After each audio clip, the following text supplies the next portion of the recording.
係咪好得意呢？呢隻唔係狗仔，而係喺1萬年前絕種嘅生物恐龍。最近被科學家聲稱利用 DNA 技術成功復活出嚟。唔知大家有冇睇過30年前一套叫《侏羅紀公園》呢部電影呢？喺套戲裏面有間生物科技公司喺一隻變咗化石嘅蚊裏面揾到恐龍嘅血，由此獲得恐龍部分基因，再加入2棲動物嘅基因，成功復活恐龍。仲開咗間叫侏羅紀公園嘅恐龍主題樂園。我想講呢，今日科學界出咗呢一單震撼嘅消息，美國生物科技公司 Colossal Biosciences 宣布成功復活已滅絕超過1萬年嘅恐龍 Dire Wolf。呢個消息唔單止令人振奮，亦都重新引發咗科學界對去滅絕技術 de-extinction 嘅深入討論，仲包括生態倫理層面上嘅考量。似乎下次班科學家應該會復活啲暴龍，侏羅紀公園應該好快成真。有科學家就預計，如果現時人類對待大自然嘅態度不變嘅話，係2050年，即係20幾年後，會有1半嘅物類會消失。根據史密森尼自然歷史博物館嘅研究，地球上動物嘅自然滅絕率原本係每100萬物種每年1個物種，但依家已經飆升至高出100至1萬倍。全球進入第6次大滅絕階段，超過100萬個物種正面臨滅絕威脅。喺呢種背景下，復活已滅絕物種唔再只係幻想，而係成為一種可能嘅科技應對方式。恐龍係咩嚟？恐龍係古代北美洲常見嘅大型犬科動物，大約喺1萬年前因氣候變遷同人類活動而滅絕。佢哋嘅體型比現代灰狼大，牙齒粗壯，屬於當時食物鏈頂端嘅獵食者。因為喺影集《權力遊戲》被改編為冰原狼，所以唔少人對呢種動物都唔陌生。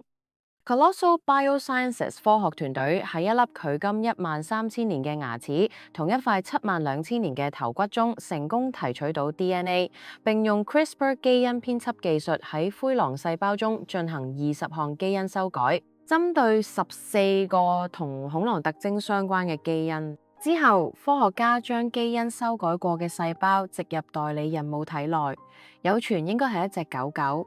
最終喺2024年誕生咗2隻小狼，命名為 Romulus 同 Remus， 並於2025年初再誕生 Kelly's。佢哋被認為係世界上第一批真正去滅絕成功誕生嘅動物。雖然呢一項突破令人驚訝，但學術界唔係完全買單。有科學家質疑，你係創造咗一隻似恐龍嘅動物，但係佢唔等於真裸恐龍。因為恐龍同灰狼已經進化分離數百萬年，喺基因表現上依然存在差異。更有人話呢個實驗結果更接近混血生物種，而唔係重現歷史。咁 Colossal 點解要咁做呢？ Colossal Biosciences 表示，佢哋成立嘅初心係應對全球生物多樣性危機，透過先進嘅基因科技去還原歷史，寄望修復人類對地球造成嘅破壞。佢哋唔只係做恐龍，仲想復活以下幾種生物。悍猛象將猛鶴象基因同亞洲象結合，希望喺2028年前復育出可以適應極地氣候、幫助穩定碳儲存嘅巨獸。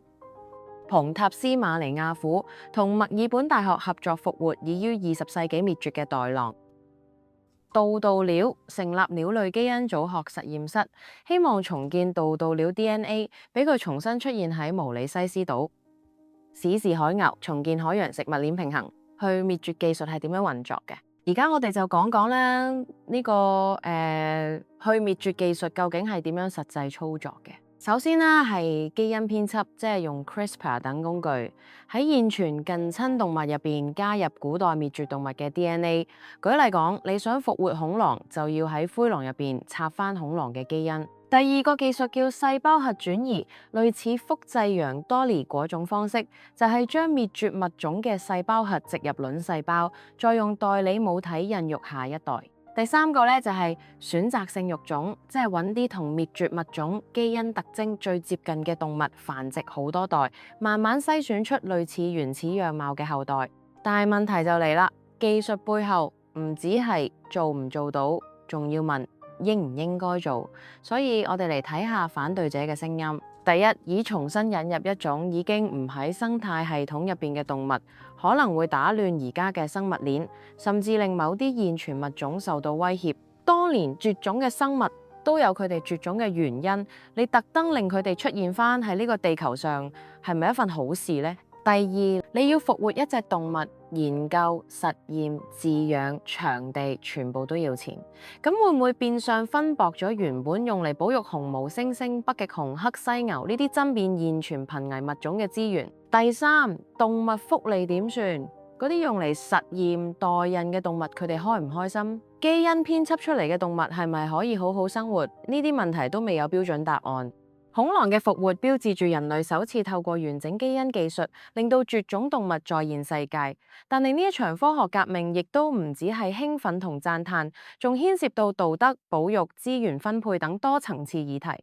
Colossal Biosciences 嘅探索咧，帶嚟咗新希望啦。咁同時咧，亦都提醒我哋啦，科技越進步咧，責任就越重大。今集就講到咁多先。如果你都想知道科技發展對我哋有啲乜嘢影響嘅話，歡迎訂閱呢個頻道。之後一出新片，YouTube 就會即刻通知你。記得留言話我知，like、share、訂閱頻道。我哋下集再見。